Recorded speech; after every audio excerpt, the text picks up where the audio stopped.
I believe I'm on. Here we go.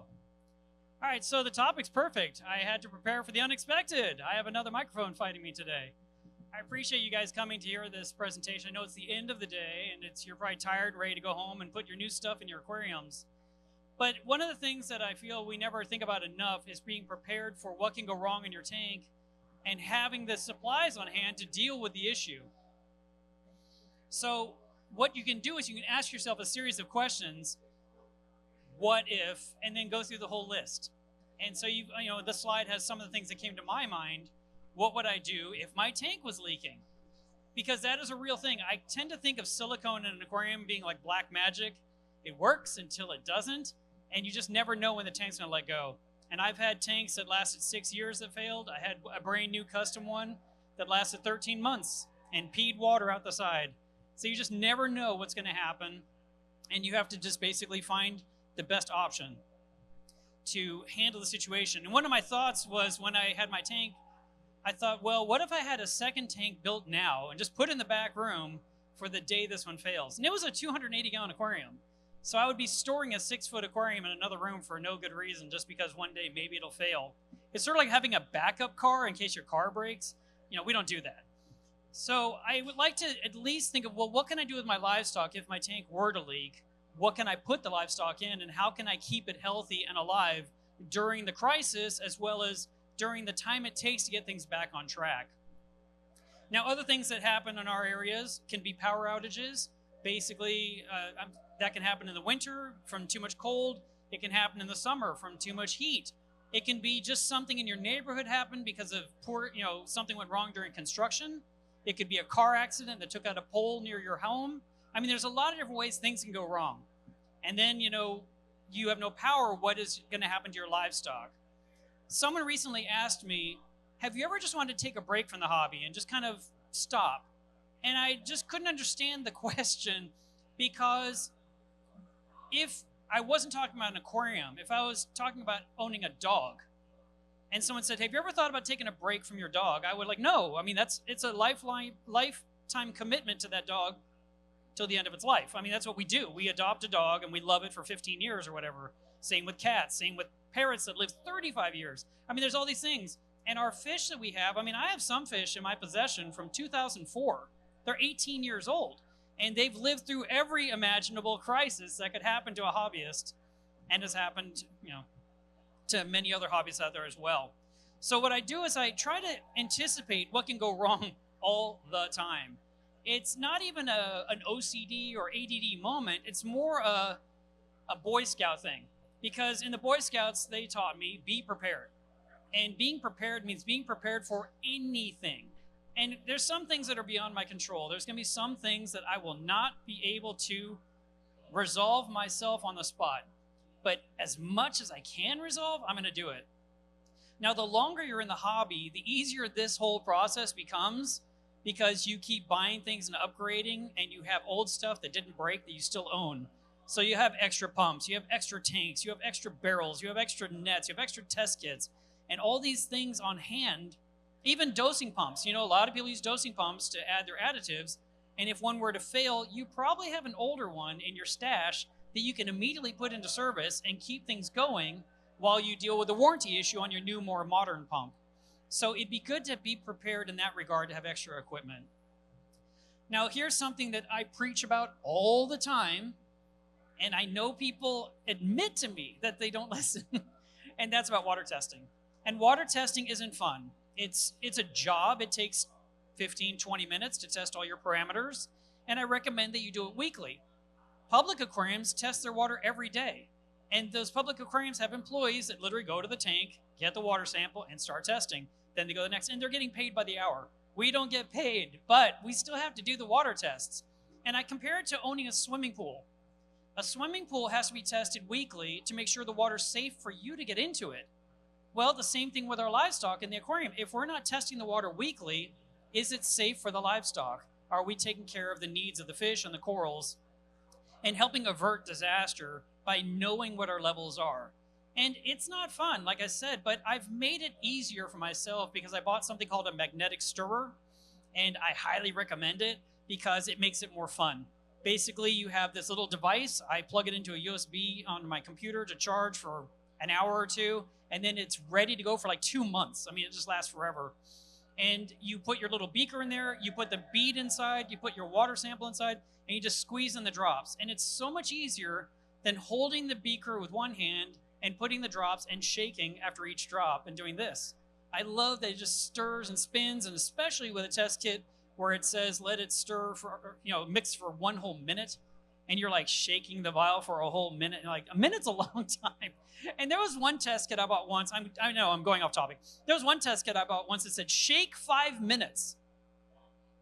I was like, this can't be true. There's no way they're asking us to shake something for 5. I can barely be on a treadmill for 5 minutes. Shake a beaker. So do find test kits that are easy to read, easy to complete.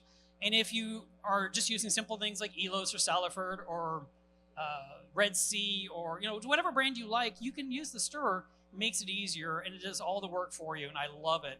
And if you can keep track of your water parameters, if you're putting them into a spreadsheet or a journal or an app on your phone like Reef Trace, you have a way to see the trends and watch things. So you can say, when did my nitrates start getting out of control? When did my phosphates reach these levels in the past? And you can kind of isolate what's going on to determine and solve problems. But we really want to avoid complacency. And that's the thing. I told you, people admit it to me. I will tell them every single week on my YouTube channel, please test your water. Today is water test Saturday. I try to say it like it's a commandment. And they'll say, yeah, you always say that, and I haven't tested my tank in months. My fish look fine or whatever. I'm like, oh. But then when things are going wrong, they're like, oh, my water's perfect. It's another one of those, and yet the tank, you can see there's issues. So we want to make sure that we're staying ahead. And this, what I'm talking about, water parameters being out of whack can just as much be an emergency as the tank leaking right here. That is a huge mess that you have to deal with, and you have to start mopping. You got to worry about getting everything out of the tank before the panel just explodes off the tank. This happened to me at 1 in the morning on a night. I was going to go to bed early, and I was like, okay, I'm tired. And as I turn off all the lights, I'm already sleepy, and I hear that sound of that water peeing out of my tank. And I was like, what is that sound? That makes no sense. And the last thing I wanted to do is turn on a light in any room because I was ready to go to bed. I didn't want to wake up my eyes, so to speak, wake up my brain. So as I'm walking into my fish room, the door would have been right here where that star is. I'm coming in. I see something, but I don't know what it is. And I'm like, okay. And I walked straight through the room, hit the light switch, and turned around and took that picture. Then I put my finger on the hole, and I stood there and said, now what? Because I have water squirting out of my tank. This was a 400-gallon aquarium that was leaking, and it was leaking right at the midpoint. So I had to do something immediately for that emergency. Now, because of my emergency preparation, I had things on hand. I owned a 100-gallon Rubbermaid trough that's in my backyard at all times, except when I lend it out to someone that has an emergency. And so, hopefully it's in my possession. In that case, it was. I have 2 or 3 of the 55-gallon barrels, the big pickle barrels, and I have a large sump that's about half empty all the time, so I had room to add more water to the sump to fill it up as I was draining the tank down. I also had phone numbers of people I could call for help, and that's so important. Don't think, it's coming up on a slide here, so I'm going to not jump ahead. But, okay, here's something I want to point out. The second blue line says, look for points of failure. If you are taking care of your aquarium properly and you're cleaning it and really wiping things down and sponging off the top rim and looking at the seams, you'll catch things early on before the tank can let go. If you have salt creep and it's algae encrusted and you can't, and the woodwork's hiding it, and you never inspect it, you're more than likely going to be caught with a big surprise that you could have anticipated sooner. My previous tank had Eurobracing, which is glass along the perimeter, along the top to hold the tank together, and I saw the Eurobracing separating. I thought, why is this happening? And yet the corner looked solid, and I just kept cleaning and making sure I didn't let more salt erode it. But then after 6 years, it was basically like 3 days younger than 6 years old, it was drip, drip, drip from the very top, from that same corner that had separated slightly. So it is, and I was hoping to just salvage the tank with all the livestock in it, and that didn't work. So I ended up in that situation. I rushed to Home Depot. and I bought these huge clamps. They're really, really big. They're probably $50 a piece. And I clamped the tank together. And because of the way my tank was set up, it was in the wall. So there was sheetrock on the side right by the edge that was dripping. So I drilled a hole this big through the sheetrock all the way through the wall so I could push the clamp bar through to do the clamp from both sides to squeeze the tank, because I knew I could fix sheetrock later, but I had to hold the tank together because I had all this livestock that I wanted to keep alive while I dealt with getting help, setting up containers, making sure I had plenty of salt water on hand to do what I had to do. But so part of preparing for an emergency is having extra gear and also taking really good care of what you own now. How many of you have ever sold a car? About 50% of you. The rest of you just got your first car, right? No. So when you're selling a car, usually what you do is you really clean it. And you detail it because you want to get the most money you can out of that transaction. How many of you, after you've cleaned the car and was ready to sell it, thought, this is a great car, I should keep it longer? Just me? No, I mean, that's what happens. We clean it up like, oh my God, why am I getting rid of this? This is a great car. I've done a good job. If you really take care of your equipment, or your sumps, your tank, your reactors, and you're cleaning everything so it looks like new, you can spot issues early on. But if you let it get dingy and encrusted and salt film on it, you're not going to see things. You're not going to notice things that are starting to lose their seams, and you're going to end up with issues. Now, this one here was a complete surprise. I mean, there was no way to predict that one. That was black silicone. I couldn't see it coming. And what actually happened was inside the tank, there was a black sheet of acrylic going the full width, so I could not see that overflow or all the plumbing. That was an intentional design I requested, but what I think happened, and the aquarium builder basically said, we think you're right. The acrylic absorbed some water and it spread, it expanded and pushed the tank apart. And so when it was doing, it was pushing it apart at the top, and what happened was the water was leaking through the seam of the overflow box and coming down through the silicone, and then finally found a way out, which is the middle of the wall. The weirdest thing ever, and it was very frustrating. It took a long time to get that resolved. So what I had to do in that situation, I had to go ahead and contact local fish stores and said, what reef-ready aquarium do you have used in stock that I can rent for a few months while they fix my tank? And I only had to call 2 stores. The second store said, I got one ready for you. That's perfect. And it turned out it was a lifelong friend of mine who was getting out of the hobby, and the fish store had just emptied the tank out. And so I went to that guy's house, and he was telling me how he was getting divorced. Now, his wife had died, and so he lost his love for the tank because that was their hobby together. And so he was removing the tank, and he said I could use it as long as I needed, which was nice. So I ended up jamming a 215-gallon reef tank into the same room where this 400 was to move all the livestock into it. Now, on top of this happening, like I said, prepare for every possible contingency. When this happened was 1 a.m, and I think it was 36 hours later, I had to fly to California. So I had to walk away from the crisis. And what I did initially was I drained half the water out of the tank to get under that spot. And then I used the packing tape with the threads in it to tape that corner together just to hold the glass wall in place. The sump now was filled with water. The tank was half empty. The sump couldn't work with the tank because it can't drain.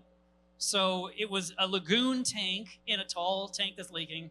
I had a sump full of equipment that couldn't do filtration, couldn't do calcium reactor, couldn't do top off because all those things happen down beneath, but it wasn't tied in. And I had to tell my tank sitter, good luck. And I explained what I thought he should do, and he muddled his way through it because I had to go promote MACNA, which was our trade show for 2012. It was really hard to have to go sit in a booth all day thinking about my livestock in a lagoon tank that I wasn't there to take care of. But I had the Apex where it allowed me to look at various levels where I could see pH and temperature. I had someone that's checking on the livestock, and I was making arrangements for what I could do.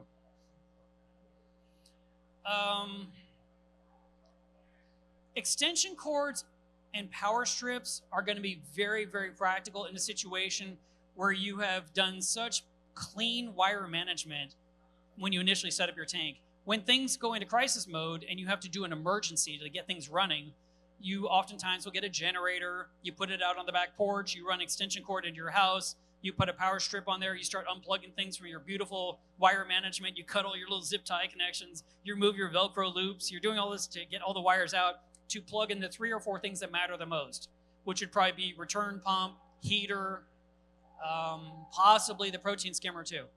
I like to have as many things running as possible, but in a crisis, you're not going to have to worry about lighting initially. The tank can be without light for 2 or 3 days and really be okay. But if it's going to be a longer duration, you need to deal with lighting as well. But when you're running these cords and you're getting these power strips, you have to think about where they are and are they in a safe arrangement?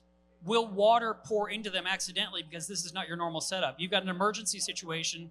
You're hauling things back and forth, you're moving livestock out of the tank or whatever it is you're doing, will water drip into those? So I like to get things elevated off the floor. I like to make sure the power strips are right side up or covered with just some kind of a Rubbermaid bin so no water can hit them. That way we're not going to have a danger of like a house fire on top of everything else. We want to make sure that everything we've got set up has been really thought through and is safe. Do you need to tape down the cord so that no one trips over it? What about not being able to close the door fully or the window that the cord is going through? These are all things you have to consider.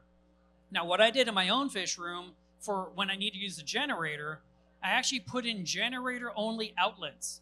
And that series of outlets on the wall, it just looked like 4 outlets, but it said generator on it. And they were dead all the time. They did nothing. But on the other side of the wall was an extension cord that I would coil up and leave against the wall. When I needed the emergency power, I would uncoil the wire, run it across to the generator outside the garage door, and now those 4 outlets are live, and I could plug in the things that mattered most into those outlets. And that was my solution to be able to keep doors closed and windows closed and lock up the house when you have to leave for some reason and not have a point of egress that's technically open for criminal activity. I mean, anything can happen these days, right? So that was my method. And then when the power came back on, I knew because the microwave would go bleep, the ceiling fan would start spinning. I'm like, oh, okay. And I could literally unplug from my generator-only outlets, plug them back into the regular outlets that they usually would use, and turn off my generator. I did mention owning an ammonia test kit. Most of us only need that when we cycle a tank, and then we never buy it again. So if you're really trying to prepare, it would be smart to own a fresh kit once a year. Just have it in your stash. So if something's really going wrong, you can quickly check ammonia. And even last night, I was using my ammonia test kit to check something on my tank to rule out something, and it was 0, but at least I had the kit. So having these things on hand would be helpful. Let's see. Towels. So, we all have towels. One of our club members, he would go to yard sales, and he would buy every towel that they put for sale because he had all these aquariums and all these frag tanks, and he always had water.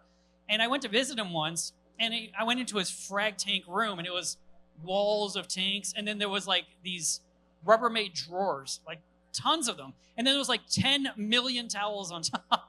And I was like, where are these towels coming from? He goes, every yard sale. And he says, that way I don't mess up the nice towels up. These are my fish towels. I was like, that's pretty smart. So having plenty of towels on hand would be smart. When you're in a situation where you're trying to fix things, you have to decide, do you want to fix what's happening in the tank itself? Or do you want to use the clean water you have in a new tank to move the livestock out of bad water into good water? Because you can try diluting a problem. Like, for example, let's say the crisis was your doser went crazy and overdosed alkalinity like crazy into the tank, and the tank has turned milky white. Well, here you are, you're trying to do water changes, you're adding white vinegar, you're trying to bring the DKH down, you're trying to solve issues, but maybe it would have been better to just set up a temporary tank with clean water and get the livestock out of the white soup while it gives you time to work with a tank while your livestock's safe in a separate aquarium. So you have to choose what would work. And like, here's an example where I just use a common igloo cooler for sometimes when I just need a place to put a bunch of corals. Like if I'm working in my tank and I'm doing a reset and I'm pulling out big colonies, or I come home from a trip with way too many frags, I can use a big, huge 4-foot cooler as a way to hold water temporarily and rinse it out and put it away. So anything that can hold water and doesn't leak is fair game in my household. So I've used these 55-gallon barrels, this blue one here you see, for mixing salt water for many years. I also have used them to cook live rock, where you just have the rock sitting in there with circulation for months on end.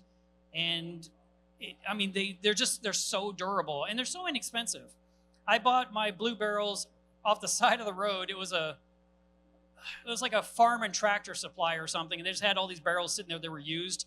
I got them for like $20 each. They used to have Dr. Pepper syrup in them, and they smelled so sweet. It was awful. It took forever to get the smell out. But once I got that out, I could use them for my reef, and it's been very useful. I ended up cutting out the entire circle to have full access there, but I've actually had to put livestock in those before. So again, like I'm saying, anything can hold water, use it. Now, when we're trying to solve something, it's usually at night or on a weekend or during a holiday. It's never on the normal time period when anyone can come over and help you right quick. It's usually going to be like my tank at 1 in the morning that leaked, and you get the idea. So have some numbers of some people you can call that will understand when you call that it's an emergency. And you can even befriend fish stores. You can literally say, hey, listen, if I ever have a problem and I need to call you at 3 in the morning, can I? And see what they say, because they might say yes. The fish store by me literally says, call me if you have a problem in the middle of the night. I will always answer, which I think is really nice. And they may be able to just talk you through whatever the crisis is rather than they have to come out. It's not necessarily they have to get in their vehicle and deal with your situation. They might be able to answer some questions while your hair is on fire and you cannot think straight. Sometimes you just need to slow down and really analyze what's happened so you can make the necessary corrections without overcorrecting and without putting the livestock at risk. I mentioned following those you admire.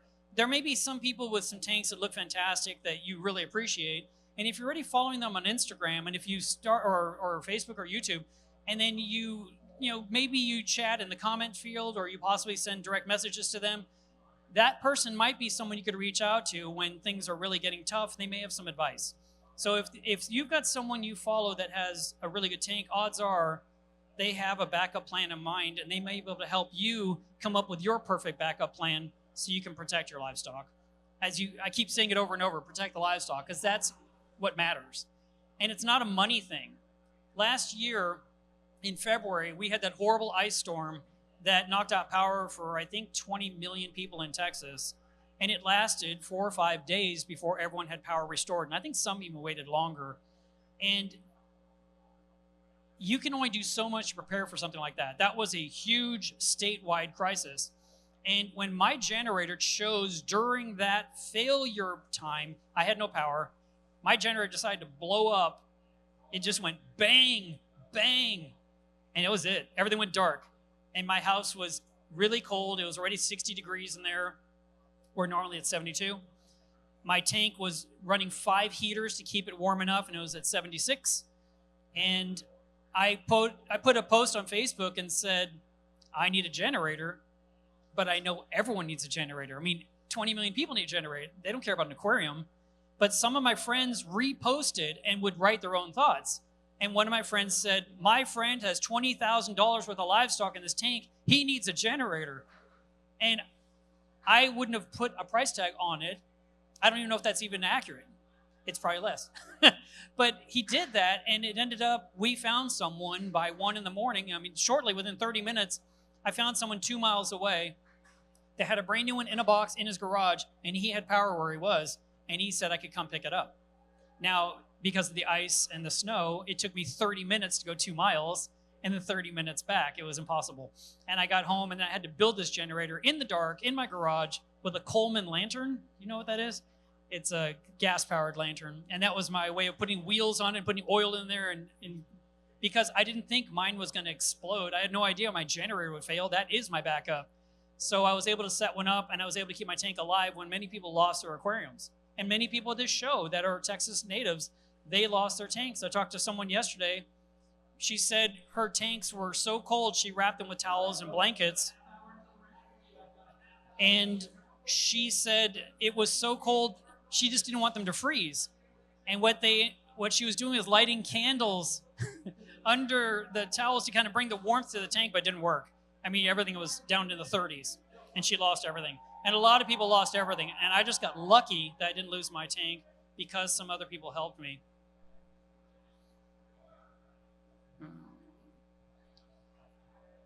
Even if you think what's going wrong is a dumb thing or it's embarrassing, don't hesitate to ask.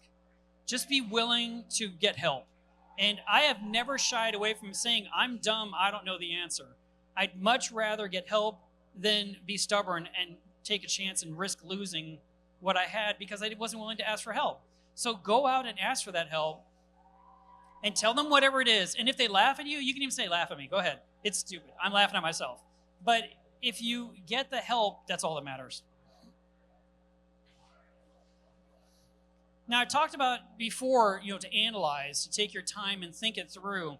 And that involves thinking through the entire process, not just what happened with the tank, like the tank is leaking, I have to move the livestock out, but how will I keep that livestock healthy and alive for the foreseeable future? Because this tank literally is going to be removed from the stand and taken out. I have to order a new one. I have to send it back to be repaired, whatever the reason. And then how can I make this system set up so that it's so robust that it will not fail me? And I think that's something that a lot of people don't do. They will set up a temporary tank. They will balance a light on the rim of the tank where if you just nudge it, it's going to fall in. They have a heater that's much too big, but it's the one heater they have that they put in the small tank, and it's got too much heat where it could actually cook the livestock if it stayed on, because odds are it will, because Murphy's watching and will find everything he can needle to death to kill your stuff. So you want it to be robust, you want it to be trustworthy, you want it to be stable where it won't get knocked over. I don't have a picture in this slide. I'll have to add it next time. But I have a picture in my stash of a 100-gallon vat that had these huge metal halide pendants hanging over, and those things weighed 20 pounds each. And I made a 2x4 frame that literally sat on the rim of that tank where you could not knock it off. And the lights were affixed to that, and the ballasts were on top, and the extension cords ran from the original outlet all the way to those lights in my kitchen. And it was like that for 7 months. And I had to make sure nothing was going to happen to bump those. So I made it very, very strong. I also had my Vortex on there. Those are the pumps I like to use in my tank. And they're magnetically coupled. You put one on the outside and you put one on the inside. It makes flow. Well, a lot of people will do that. Like, oh, it's got a magnet. It'll hold itself. And I don't believe in it that much. So I zip tied the cord to the trough, and I actually drilled a small hole to lock the Vortex from falling. And that's what I'm talking about, making it robust. Making sure your 6-way power strip is not sitting on the floor and it's hanging under the rim where it can stay dry. And, just anything you can do to prepare against someone else causing problems. Now, one thing here I did put in here, it says direct helpers, be the manager. So if you are having people come over to help you, you are probably going to be very stressed already. But if you can say, I need you to take the sand out, and you're like, okay, and I'm like, okay. He's taking care of sand. I need you to mix a new batch of salt water. Do you know how to do that? You're like, yes, okay. He's going to handle salt. The salt's there, the barrel's there, the pump's there. He's taking care of salt, sand. I don't have to worry about him. I need you to help me with a live rock. And you just literally pick people and you kind of manage them. It'll go a lot smoother than, oh my God, what do I do? I've got my hands full. I'm holding up this giant piece of live rock with my fantastic nicknamed coral. I don't even know where to put this down. And, people are just like, can I help? You're just like, ah! So if you can manage expectations and understand you may not save every single thing, but working as a team and kind of running the show would be the best way for success. And then you need to thank them a lot. You need to be very, very grateful that they're willing to come over and help you and, bake them cookies later, give them a gift card for pizza, whatever you got to do. Bring in food if you have to and drinks. But work as a group, take as long as it takes to get done. And if it's really taking too long, which in my situation almost always is much too long, I'm like, okay, I'm at the point, I got it. You can go, and I'll handle the last of it, and I deal with whatever it is I'm doing. They don't have to be there for the whole thing. Just do the worst part. Now, let's talk about generators. How many of you own a generator? 1, 2, 3, 4. The guy running the soundboard has a generator at 5. And there's probably, 40 of you in here. So there's about 35 of you that don't have preparation for a power outage. And power outages are real. Now, you have two choices. You can use batteries actually there's three. You can use batteries, you can use a generator, or you can use a power inverter. And a power inverter is a gizmo that you could connect to your car, and you could turn on the car and leave the engine running that feeds the power inverter, and then run an extension cord and run the absolute minimum amount of equipment off an inverter, which might be an air pump with an air stone, not like 5 heaters like I did. It's too much wattage. So in my situation, my generator blew up. A week later, I'm at Costco, and this was on sale, and I bought it in a heartbeat. You see that price tag? That's a great price. That's a 50 amp generator that runs on gasoline, natural gas, or propane. I literally have 3 choices of power to keep that thing running to take care of my tank. And 50 amps is way more than my tank needs. But that means I can take care of my tank and my refrigerator full of food and my router and my television and my Netflix. And I can keep everything going that matters in my life. And it's really important that those things happen, that you can be comfortable. And then maybe a lighter too, even though I do light some candles. But if you've never owned a generator, I want to talk about them because there's certain things you need to know. The generator typically is going to be different sizes. You can get them cheap at Harbor Freight. You can spend more money. You can do Amazon. Like I said, this one is at Costco. I'm sure, I know Home Depot and Lowe's sell them as well. It's better to buy it before the emergency has happened because everyone's going to try to buy one that day if it's a citywide problem. When you set it up, the first thing out of the box, you got to install the wheels, the handle, put oil in the engine, and then you got to put gas in it. Then you turn it on, and you would plug in your cord, and you can start running things on it. When you're done, you don't just turn it off. It's really important you know this because I learned the hard way, so I'm teaching you from my mistake. If you turn it off and just say, okay, I'm done, I have power, I'm good, move everything back to electricity, the gas in the tube that's going from the gas tank to the carburetor turns to rubber. It becomes solid, like silly putty or something. It's a solid licorice. I don't know what you want to compare it to. But no liquid will pass through it. And then the next time you try to start the generator and you're pulling on that cord, it won't start because the gas has turned hard. So one of the solutions would be, the biggest solution is when you turn off the generator, you turn off the gas line and let the generator run out of gas. So it'll actually suck the last of the gas out of that tube. The tank's still full, but the part on the tube gets burned off in the carburetor, and then it goes sput, sput, sput, and stops. And you're like, okay, now the generator's done, you can put it away. Now, the general rule is if you own one, is to turn it on once a month just to make sure it works. Most people don't do that, including myself. But it really is what they recommend you do to make sure it's operational so it doesn't just go into some kind of disrepair because of lack of use. And when you run it, they want you to run it about 20 to 30 minutes. Now, they're loud, so you have to consider, will your neighbors be bothered by this? Is it something that's going to be an issue? In my neighborhood, I'm the loudest neighbor when there's a power outage, and I have my big generator out there making noise, but not one person has ever complained about the sound because they didn't have power either. They just said, okay. And one person out of all the times I've done it knocked on my door and said, could I borrow some power from you for the night? And I said, yes, I was running metal halides. As soon as my metal halides turn off, because they pulled the most juice, I said, then I'll go ahead and I'll give you a cord for the night. Because what he wanted to run a cord from my garage or my generator to his window to the bedroom to a space heater, and his whole family was going to sleep in that room that night.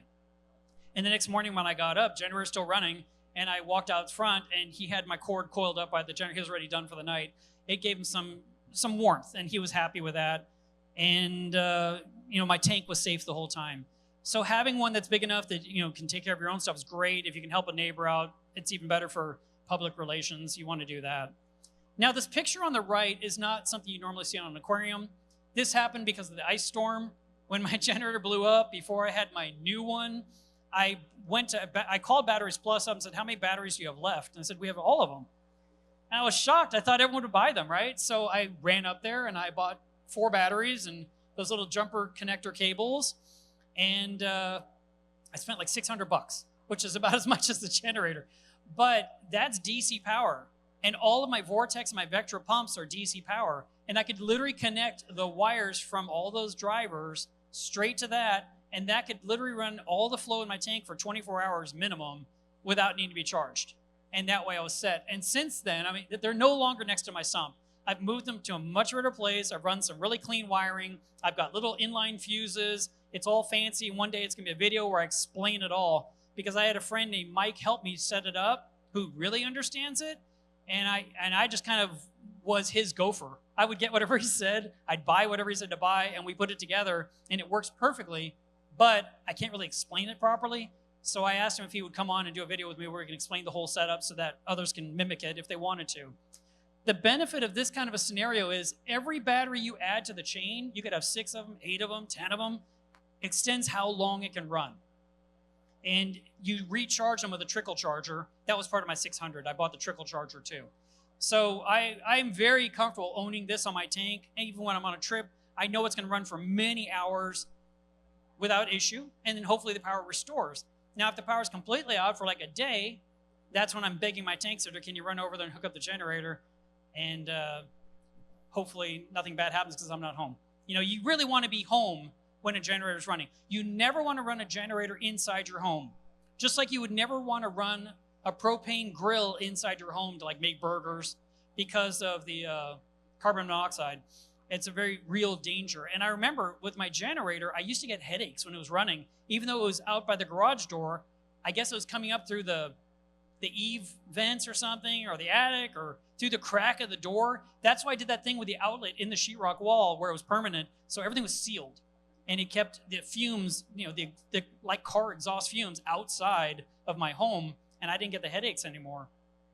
So I do recommend owning one and maintaining it and taking good care of it. One more thing about that generator I bought that's really cool, and I didn't know until I was opening the box. It came with a battery start. So I can just push a button instead of pulling the rope like a lawnmower. But that's another reason why you should run it once a month, because you need to recharge that battery or it won't work when you hit the button because it sat there for 18 months unused.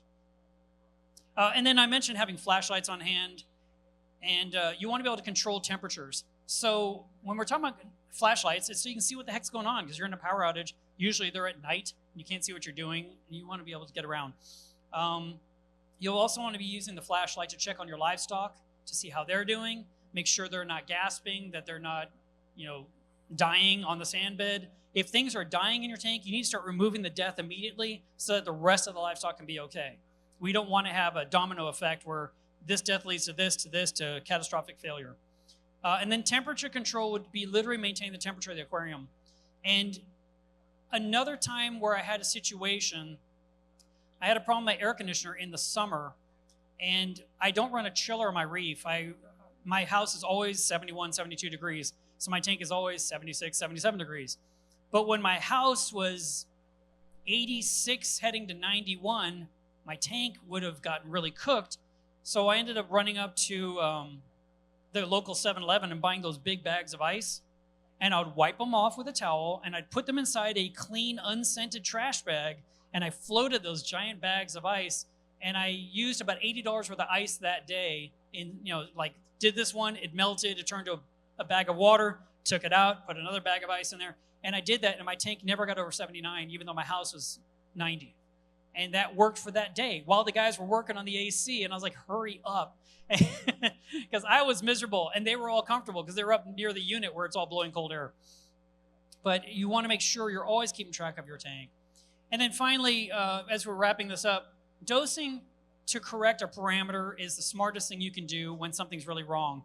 So if your tank has way too much of something, or if it has a huge deficit of something, you want to replace that with the equivalent. So for example, another issue that happened with my tank last year, everything was perfect. I was so happy with my reef. I loved everything about it. I was taking pictures saying it's never looked better. And the next day, it was going to crap. And I couldn't understand what had happened because everything was fine. Well, I had just recently worked on my tank, cleaning it, treated for cyano, and then I had to do my big water change. And after my water change was done, my water change had hurt the tank. I had changed 200 gallons on a 400-gallon system, which I've done before, and it causes no issue because as long as you're matching parameter to parameter, the reef doesn't care. But my new batch of salt water was severely deficient in potassium, and I never have cared about potassium in my life until last year. And now that's all I talk about. In every presentation, in every video, I talk about potassium.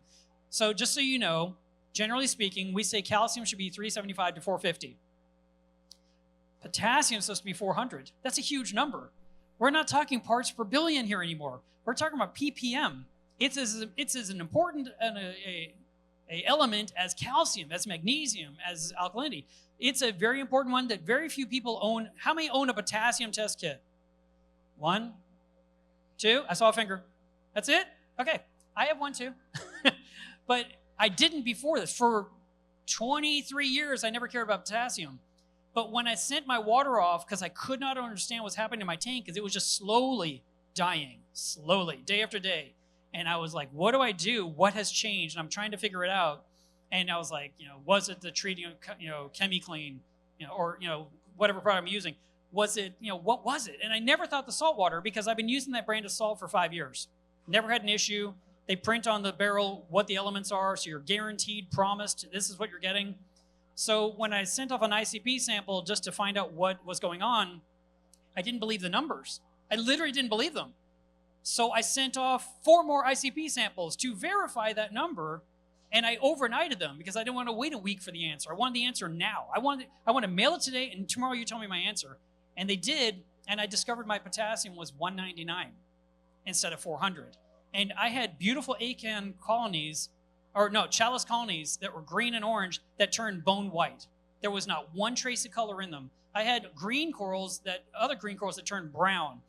And I just saw all the sunset Montipore in my tank. I had it in 5 different areas. All was dying all at the same time. So you couldn't say it was your light or it was this. It literally was everywhere and dying everywhere. And it was very target specific, and that had to be a water thing. So I talked to CChem and said, I believe this is the problem. Prove me wrong. I'm going to send you my salt to verify. In the meantime, this picture, you see a bottle that says elemental K. That's potassium. What I did to solve my problem in my tank for the next 3 weeks was dose potassium back into the tank, and that's it. No water changes, no other change other than putting back in the one thing I was missing, and the entire tank recovered.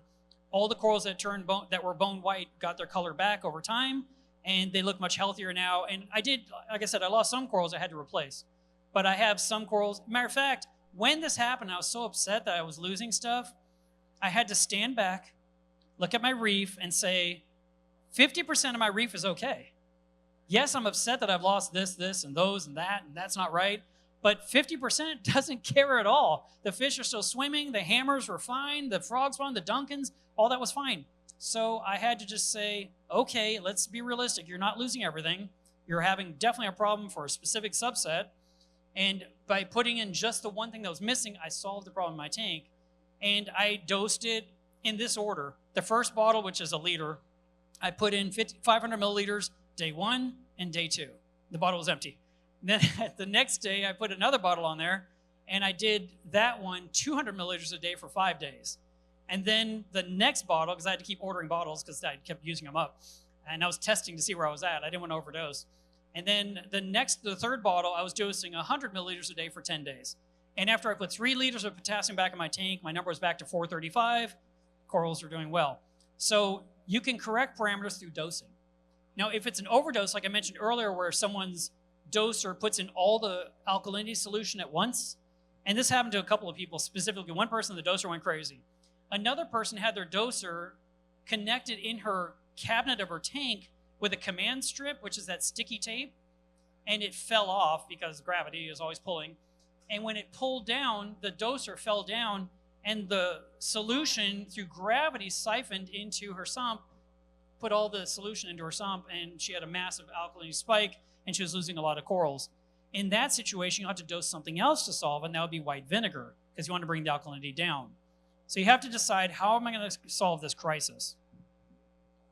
All right, my talk time is just about done, so I just want to say, finally, if all your livestock has to be moved, you want to make sure that everything is set up properly. I kind of talked about that already, so I don't think I need to re-emphasize. Other than the lighting, I think that's so important. When you're rigging anything over a body of water, rig it safely. Have that light where it cannot fall into the water. If you are using a power strip that's a GFI built in, that's supposed to trip if this falls in, if it falls in while you're asleep and that thing trips, yes, the power is off, there's no fire, but you might wake up to a dead tank because that light was not secure. So make sure that you've really put in the proper support system for that light fixture, or used cables with extra bungee cord safeties, or whatever you can do to secure it. Or if you're putting it on top of the 2x4s as cross members, make sure it can't be bumped apart. Maybe you got to put a couple screws in there or something to make it so you can really trust it, because you don't want to have issues. Finally, automation is another huge topic in itself. I love using it. I run the Apex on my tank since 2004, and it lets me know when things go wrong. It sends me a text if things are wrong. It tells me your skimmer is full. It tells me your tank is too hot. It tells me there's been no power for the last hour. I mean, it does these things. So it's nice to have that, but also automation can sometimes mislead you. And it can say, I'm dosing this much a day when nothing's coming out of the tube. So you want to make sure that you're still looking at all your gear to make sure it's operating the way it's supposed to.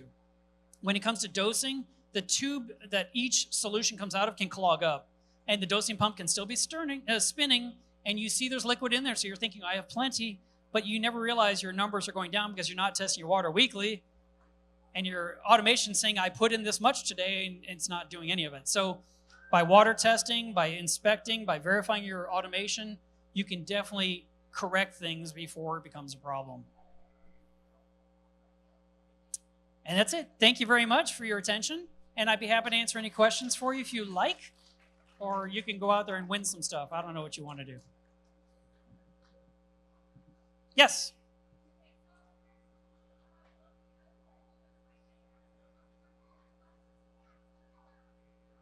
I heard the solution for low alkalinity. Yeah, come up here. Come up here on stage. So for the solution that you had with lowering your alkalinity with white vinegar, does that only work in saltwater systems, or does it also work in freshwater systems? I have no idea. I know nothing about freshwater. You are trying to lure me into the dark side. No, I don't know. I will tell you this. Like I said, there's so many things that have happened to me over the years. Another incident that happened, this wasn't an emergency, but it could have turned into one. I wasn't testing my water regularly. My reef looked fine. And so when I took out my test kit and verified my alkalinity level, it said 22 DKH. And I thought, that can't be right. The fish are right side up and the corals look normal. So I grabbed my test kit and I did another test, and it was 21.5. It's like, wow, it actually is this high. So in that case, I didn't want to bring it down to 9 with white vinegar. That would have been the wrong choice. Instead, what I did was I turned off my calcium reactor CO2, which is how it operates, so it would stop adding more alkalinity to the tank. And I let the unit run. Dang it, there's something I was supposed to tell you guys I didn't tell you, and I lost 10 people. But I left the unit running so that nothing's stagnant in there, and I let the alkalinity drop for 1 week till it got to about 16. Then I turned the calcium reactor back on for about a week and kept it at 16, maybe a week or two. And at 16, everything was fine. The tank still didn't care. It acted like nothing was going on. And then I turned it off for another week and brought it down to 12. And then I turned the calcium reactor back on for another couple of weeks and kept it at 12. And then finally, so it took me about 2 months to get from 22 back down to 9. And then a year later, the exact same thing happened again. So I threw away the pH controller that I had because I didn't trust it. And I went back to the kind that I always trusted that worked perfectly from Milwaukee. And I've never had that issue again. But I also test every Saturday to make sure there's no surprises. And then my Apex tells me 4 times a day what my alkalinity level is as well. So I have lots of verification happening. Now, the thing I wanted to mention that I didn't, and I should have, and I got to add it in here so I don't forget to say it next time. If you are in a situation with a power outage that's extended and you are running your tank on life support, and you've got like the pumps inside moving water in a circle, but it's not going down to the sump. The water in the sump could be stagnant. Definitely the water inside every reactor in your sump is stagnant, and the water in the overflow boxes in the corners of your tank or the middle of the back wall, that is toxic soup. And if you were to just turn on, when the power comes back on, you just plug in your return pump and send all that stagnant water into your tank, that can do way more damage than if you had not done that. So if you can keep all the flow in the tank moving and all the flow in the sump moving, that's ideal. What I like to do is have the return pump run so everything's flowing. But if any reactors are off, I just go ahead and remove them, drain the water out, put them back together, and put them back into place so the stagnant water's gone. And if there's water in the overflow boxes, it's been stagnant because you couldn't run the return pump, drain them. Even if you have to just run a tube and siphon it out to suck that 5 gallons out, throw it away, put in 5 gallons of new salt water, because that bad water from 17 hours or 3 days or a week that finally mixes in will actually cause more harm than if you had turned on the pumps at all. So you want to make sure not to let that happen. Okay, another question? That one guy said, nope, I think that's it. He told the whole group. So thank you very much for your attention. I hope you enjoy the rest of Aquashella.